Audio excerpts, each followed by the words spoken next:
نحمده ونصلي على رسوله الكريم أما بعد. عن أبي ذر أن النبي صلى الله عليه وسلم قال إذا قام أحدكم إلى الصلاة فإن الرحمة تواجهه فلا يمسه الحسى. نبی علیہ الصلوۃ والسلام نے ارشاد فرمایا، جب تم میں سے کوئی انسان نماز کے لیے کھڑا ہوتا ہے،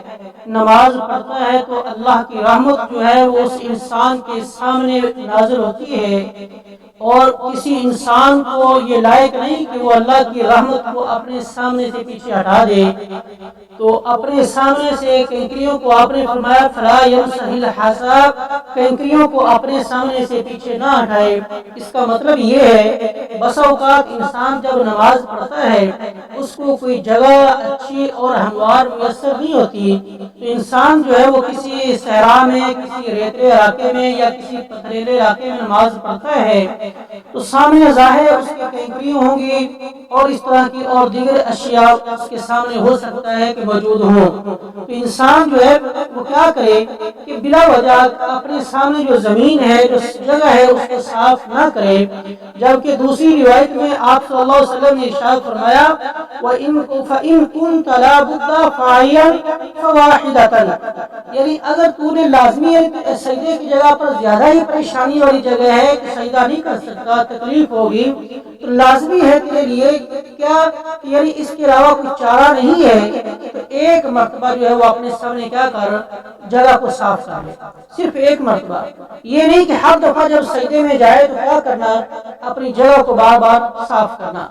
آج کا درس ہے نماز کو، یعنی وہ کون سے امور ہیں جن سے نماز باطل ہو جاتی ہے یا مکروہ ہو جاتی ہے. میرے بھائی، نماز کا جو حقیقی مقصد ہے وہ ہے خشوع اور خضوع، یعنی انسان جو ہے وہ اللہ کی عبادت اس انداز کے ساتھ کرے کہ دل کے اندر خشوع پیدا ہو اور اللہ کا خوف پیدا ہو. انسان جو ہے بڑی توجہ کے ساتھ اللہ کی عبادت کرے. یہ عبادت نہیں ہے کہ انسان اللہ کے سامنے نماز تو پڑھ رہا ہے، لیکن کیا ہے کہ وہ نماز کھڑا مسجد میں ہے لیکن اس کی توجہ کہیں اور ہے، اور وہ نماز کے اندر عجیب و غریب حرکتیں کر رہا ہے. بہرحال میں انشاءاللہ چند ایک چیزیں جو ہیں ان کو بیان کروں گا. سب سے پہلے مکروہات، یعنی وہ چیزیں جن کے کرنے سے نماز مکروہ ہو جاتی ہے اور ان کو مکروہ سمجھا گیا ہے کہ یہ تقریباً 11 ان کی تعداد 11 بیان کی گئی ہے. سب سے پہلے بلا وجہ اپنے کپڑے کے ساتھ کھیلنا، اپنے بدن کے ساتھ کھیلنا، اور یا یہ ہے کہ نیچے زمین کے ساتھ کھیلنا، تو یہ چیزیں جو ہے یہ مکروہ شمار کیا گیا ہے. جیسا کہ میں نے حدیث میں بیان کیا، آپ علیہ الصلوۃ والسلام نے ارشاد فرمایا لا تمسح الحصى وانت تصلي فان كنت لا بد فاعلا فواحدا. نماز کی حالت میں اپنے سامنے زمین کو صاف نہ کرو، کنکریوں کو پیچھے آگے سے نہ ہٹاؤ. ہاں اگر لازمی ہے، لازمی ان کو پیچھے کرنا ہے، تو پھر ایک مرتبہ اجازت دی گئی ہے کہ ایک مرتبہ اپنے ہاتھ کے ساتھ اپنے سامنے یہ سجدے والی جگہ سے کیا کرو، کنکریوں کو پیچھے ہٹا دو.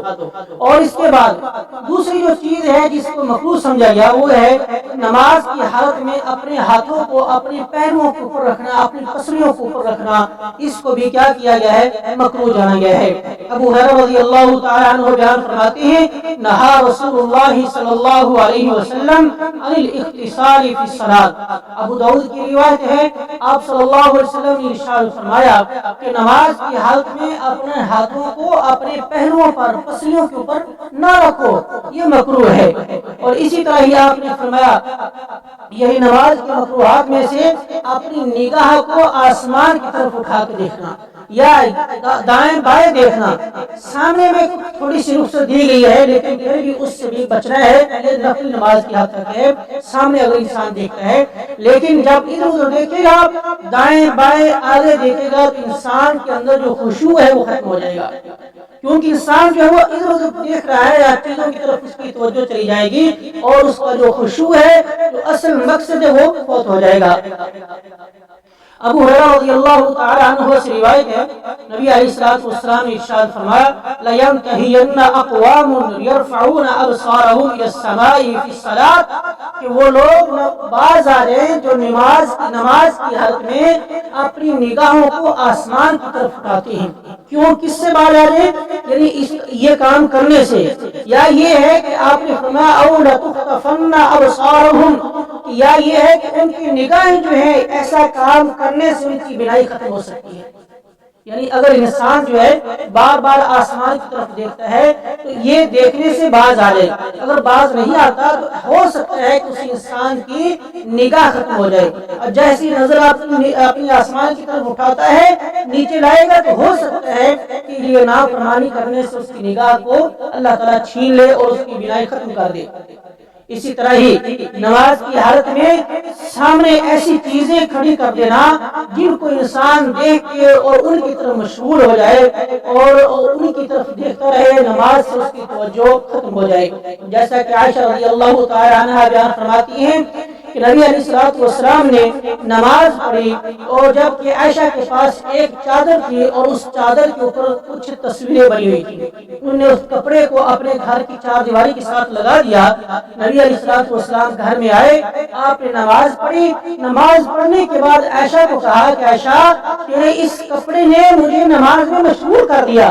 یعنی اس کپڑے کو کیا کرو، پیچھے ہٹا دو۔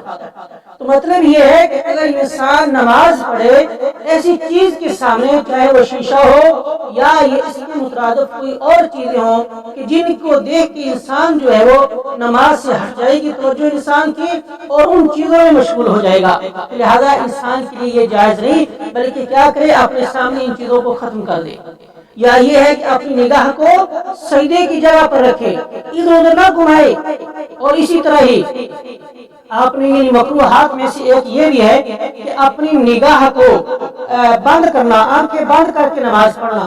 تو بہرحال اس میں بعض علماء نے اس کے تھوڑا سا اختلاف کیا ہے کہ اگر جیسے ابن قیم رحمہ اللہ نے کہا کہ اگر نگاہ بند کرنے سے نماز بہتر ہے، مشغول نہیں ہوتا تو یہ ٹھیک ہے۔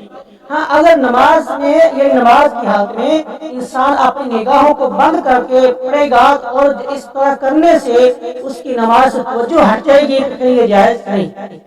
بہرحال نگاہ کو بند کرنا بھی نماز کی حالت میں مکروہ سمجھا گیا ہے۔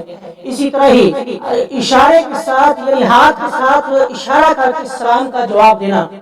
یہ شروع میں کیا تھا، حضرت جابر بن سمرہ رضی اللہ تعالی عنہ بیان فرماتے ہیں، سنن نسائی وغیرہ کی یہ روایت ہے، کہتے ہیں کنا نصلی خلف النبی صلی اللہ علیہ وسلم، ہم نبی علیہ الصلوۃ والسلام کے پیچھے نماز پڑھا کرتے تھے تو کیا ہوا کہ ان یضع یدہ علی فخذہ، آپ صلی اللہ علیہ وسلم کے پیچھے جب نماز پڑھتے تھے تو آپ نے ہمیں کہا کہ فما بال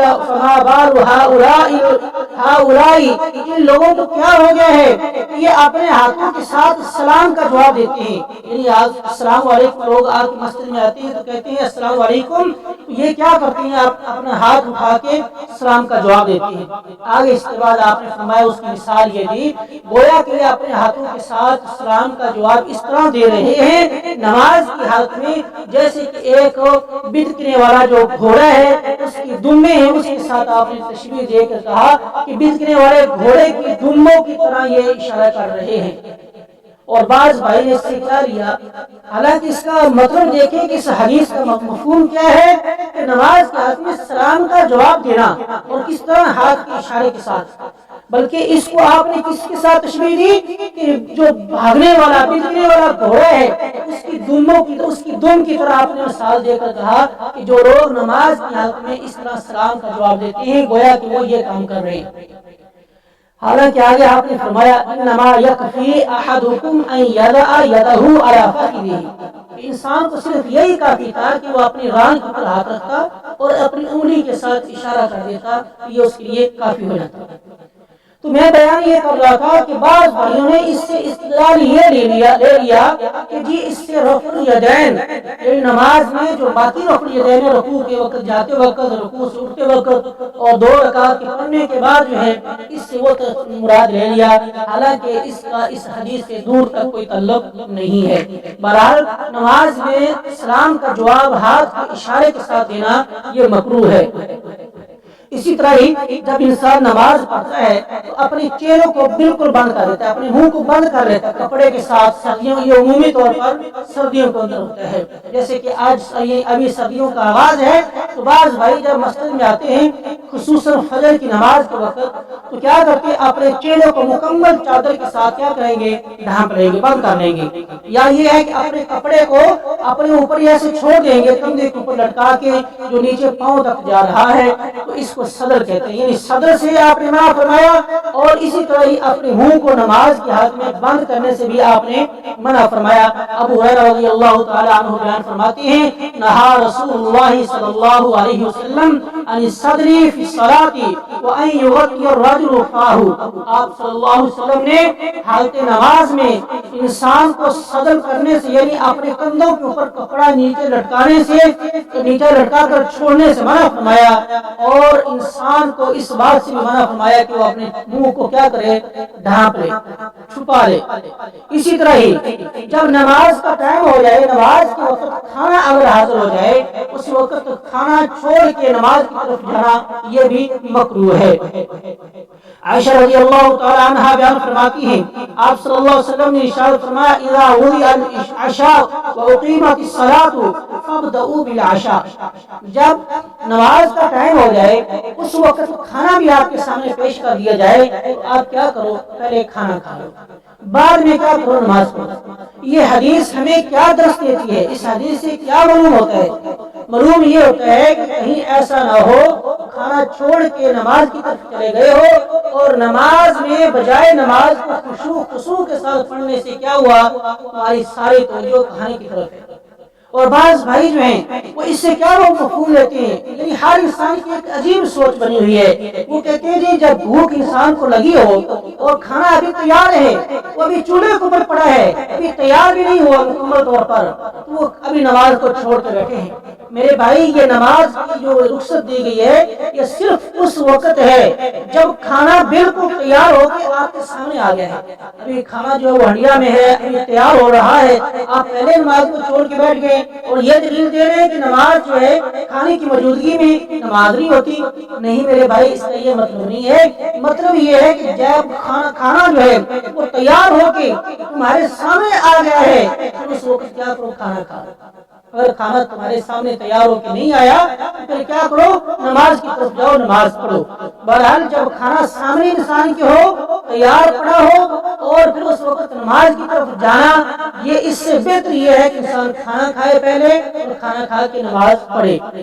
اسی طرح ہی جب انسان نماز پڑھے اس کو دو خبیث چیزیں یعنی بول و براز، اس کو دونوں جو قضائے حاجتیں ہیں، بول و براز جو ہے وہ روکے ہوئے ہو۔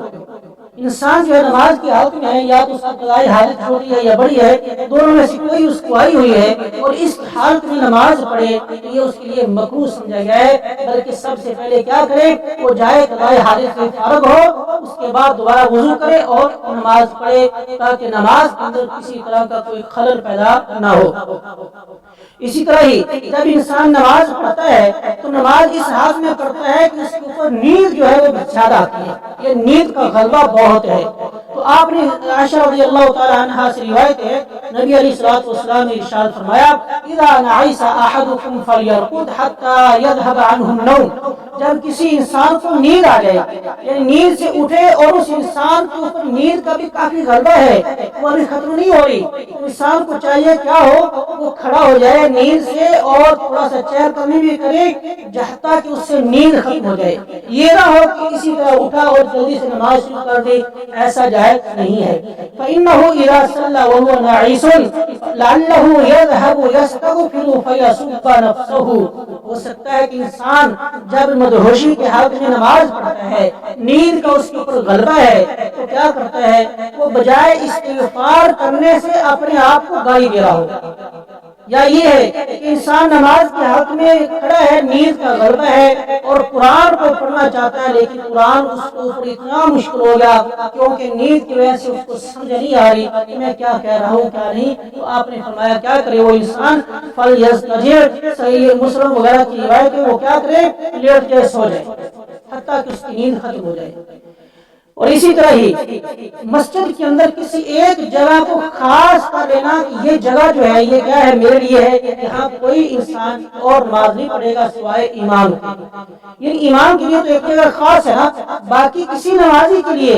پوری مسجد میں ایک جگہ کو خاص کرنا کہ یہاں بس میں ہی کھڑا ہوں گا اور میں یہاں آ کے نماز پڑھوں گا، یہ بھی اس کے لیے جائز نہیں بلکہ یہ مکروہ سمجھا گیا ہے۔ نبی علیہ الصلوۃ والسلام نے اس حدیث کی مثال یہ دی کہ کوئی انسان کسی انسان کے لیے یہ جائز نہیں بلکہ آپ نے فرمایا نہا رسول اللہ صلی اللہ علیہ وسلم عن نقرة الغراب وفراش السبع وأن يوطن الرجل المكان في المسجد كما يوطن البعير، آپ نے فرمایا بلکہ منع فرمایا کہ کوے کی طرح نماز میں چونچے مارنے سے ٹھوکرے مارنے سے، یعنی جس طرح کوا جو ہے وہ زمین کے اوپر اس طرح چونچے مارتا ہے اور اپنی خوراک کے لیے یا کسی چیز کی تلاش کے لیے اس طرح، یعنی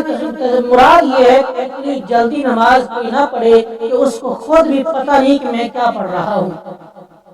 بلکہ ہر ایک رکن کو اس کی ادائیگی کے ساتھ اور اچھی طرح توجہ کے ساتھ اس نماز کو پڑھا جائے گا۔ اور آگے فرمایا کہ نماز اس طرح بھی نہ پڑھی ہے کہ نماز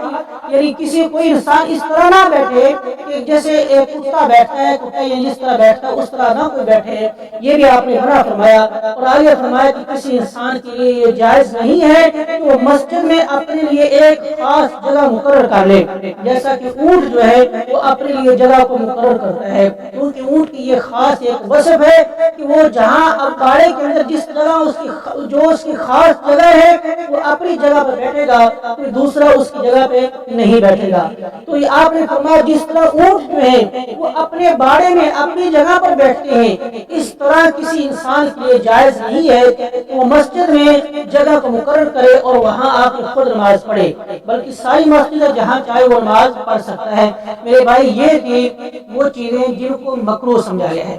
اب آتے ہیں ان چیزوں کی طرف جن کے کرنے سے نماز باطل ہو جاتی ہے، نماز کو دوبارہ پڑھنا پڑے گا۔ ان میں سے پہلی اور دوسرے نمبر پہ جو چیز ہے وہ ہے کھانا یا پینا۔ انسان نماز پڑھ رہا ہے چاہے نماز فرضی ہے یا نفلی ہے، نماز کی حالت میں انسان کچھ کھائے یا پیے تو اس طرح کرنے سے کیا ہے کہ انسان کی نماز باطل ہو جائے گی اور اس انسان کو نماز کو دوبارہ اٹھانا پڑے گا۔ اسی طرح ہی نماز کی حالت میں بلا وجہ بغیر کسی مقصد کے بات کرنا، ایک مقصد ہے ایک بغیر مقصد کے بات کرنا، جو انسان یہ کام کرے گا اس کی نماز باطل ہو جائے گی، جیسا کہ حضرت زید بن ارقم رضی اللہ تعالی عنہ بیان فرماتے ہیں كنا نتكلم في الصلاة يكلم الرجل منا صاحبه وهو إلى جنبه في الصلاة حتى نزلت وقوموا لله قانتين فأمرنا بالسكوت ونهينا عن الصلاة ونهينا عن الكلام في الصلاة ونهينا عن الكلام۔ نبی علیہ الصلوۃ والسلام نے ارشاد فرمایا، حضرت زید بن ارقم رضی اللہ تعالی عنہ بیان کرتے ہیں کہ ہم شروع میں کیا کرتے تھے، نماز پڑھتے تھے اور نماز کے اندر بات کر لیا کرتے تھے، اپنا ایک ساتھی جو ہے وہ اپنے پاس والے کے ساتھ بات کر لیتا تھا، لیکن اللہ تعالیٰ نے قرآن مجید کی یہ آیت نازل کی وقوموا للہ قانتین، نماز جب پڑھو یعنی کیا کرو، اللہ کے لیے خشوع خضوع کرنے والے بن جاؤ۔ یعنی اس کا خشوع خضوع کا مطلب یہ ہے کہ باقی جو کام ہے، باقی جو امور ہیں ان کو چھوڑ دو، تو پھر اس وقت امرنا بالسکوت، ہمیں یہ حکم دیا گیا کہ خاموش ہو جاؤ، ونہینا عن الکلام، اور ہمیں نماز کی حالت میں بات چیت کرنے سے منع کر دیا گیا۔ یہ ہے بلا مقصد بات چیت کرنا، یعنی انسان اپنے دنیاوی معاملات کے بارے میں کرے یا اپنے ساتھی سے کسی کام کے بارے میں کرے تو یہ کام سے کیا کر دیا گیا، منع کر دیا گیا ہے۔ اور ایک بات وہ جائز ہے، وہ کیا ہے کہ جب امام جو ہے وہ آپ کا بھول جائے، امام نماز کی حالت میں بھول گیا اور اس امام کو لقمہ دینا، یہ ہے وجہ، یعنی بلا سبب کے ساتھ یا بلا سبب، بلا وجہ بات چیت کرنا جو ہے یہ جائز نہیں۔ ہاں کوئی وجہ ہے، کوئی سبب ہے، پھر آپ بات کر سکتے ہیں، وہ بات عام نہیں ہوگی، اس کی بھی ایک خاص یعنی لمٹ ہے، اس کو خاص کی بات ہوگی۔ مثلا امام جو ہے وہ نماز میں کوئی چیز بھول جاتا ہے تو مقتدی جو ہے اس کو یاد دلانے کے لیے سبحان اللہ کہتا ہے، تو یہ کلمہ جو ہے یہ درست ہے۔ اسی طرح ہی اگر امام جو ہے وہ نماز اس کو یاد نہیں رہا، نماز ختم ہوگی، کم نماز اس نے مثال کے طور پہ ظہر یا عصر کی 2 رکعت نماز پڑھا کے سلام پھیر دیا، اب 2 رکعت باقی ہیں کیونکہ رکن اس نے چھوڑ دیا، تو رکن کو دوبارہ رکانا ضروری ہوتا ہے. انسان بھول کے کیا کرتا ہے، چھوڑ دیتا ہے، نماز کم پڑھ لیتا ہے. تو اب اس کا کیا حل ہے؟ اب ظاہر پیچھے مفتی جو ہے وہ بات چیت کریں گے، ہو سکتا ہے ایک سے زیادہ لوگ اس سے ہم کلام ہو، یا ایک ہی آدمی اس سے ہم کلام ہو تو اس کو آگاہ کر دے گا، اور امام جو ہے وہ بھی بات کرے گا اس وقت میں. تو اس طرح یعنی یہ ایک ہے سبب، یہ اس وجہ سے اگر کسی کی بات کی تو وہ بات نماز باطل نہیں ہوگی، اور امام کو چاہیے کہ وہ جو باقی نماز ہے وہ مکمل کرے. اسی طرح ہی کوئی کام کرنا بلا مقصد، یعنی نماز کے اندر حرکتیں کرتا رہنا، یعنی بلا وجہ زیادہ حرکتیں کرنا، ہر وقت کیا ہے وہ اپنے کپڑوں کو ٹھیک کر رہا ہے، اپنی داڑھی کو ٹھیک کر رہا ہے، اپنے بالوں کو ٹھیک کر رہا ہے. یعنی دور والے دیکھنے سے کسی انسان کو یہ نہ پتا چلے کہ یہ نماز میں ہے یا کوئی اور کام کر رہا ہے. لیکن دیکھنے والے کو پتہ نہیں کہ یہ نماز پڑھ رہا ہے. تو اگر اس طرح کی حرکتیں اتنی زیادہ ہو جائیں نماز کے اندر، تو پھر وہ نماز باطل ہو جائے گی، اس کو دوبارہ پڑھنا پڑے گا. ہاں اگر کسی انسان نے نماز کا کوئی رکن یا پھر یہ ہے کہ نماز کی کوئی شرط چھوڑ دی، تو اس کو انسان کو بھی نماز کا یعنی دوبارہ کیا کرنا پڑے گا، نماز باطل ہو جائے گی، دوبارہ نماز کو لوٹانا پڑے گا. جیسا کہ بخاری مسلم کی روایت ہے، نبی علیہ السلام کے سامنے ایک اعرابی نے نماز پڑھی. آپ نے فرمایا کہ یعنی اس انسان، اور اس نے نماز اچھے انداز سے نہیں پڑھی، اس کو صحیح طریقے سے نہیں پڑھی، نہیں بلکہ پڑھا تھا. کیا آپ نے کیا اس کو فرمایا ارجع فصلی فإنک لم تصلی، کہ جاؤ دوبارہ نماز پڑھو، تم نے نماز نہیں پڑھی. تو مطلب یہ ہے کہ اگر نماز کے ایک ایک رکن کو صحیح طور پر ادا نہ کیا جائے گا، یا نماز کی جو شرائط ہیں ان شرائط کو کسی ایک شخص کو اگر چھوڑ دیا جائے گا تو اس انسان کی نماز باطل ہو جائے گی، اور اس انسان کو دوبارہ نماز لوٹانی پڑے گی. تو اسی طرح ہی نماز کی حالت میں یعنی تبسم اور ہنسنا، یعنی ایک ہے مسکرانا اور ایک ہے ہنسنا، کہہ کا لگا کے ہنسنا نماز کی حالت میں، تو یہ دونوں کیا ہے نماز کو باطل کر دیتے ہیں. لیکن علامہ نووی رحمہ اللہ نے کہا کہ اگر کوئی انسان تبسم یعنی صرف مسکراتا ہے، کہہ کا لگا کے ہنستا نہیں ہے، تو مسکرانے سے نماز باطل نہیں ہوگی. ہاں اگر کہہ کا لگاتا ہے، زیادہ ہنستا ہے، اور اتنا زیادہ ہنستا ہے کہ وہ اپنے آپ پہ قابو نہیں رکھ سکتا، اس انسان کی نماز کیا ہے باطل ہو جائے گی. میرے بھائی یہ جو 6 امور جن سے انسان کی نماز باطل ہو جاتی ہے، اللہ رب العالمین سے دعا ہے کہ اللہ تعالیٰ قرآن و سنت کے مطابق عمل کرنے کی توفیق عطا فرمائے. آخر دعوانا الحمدللہ.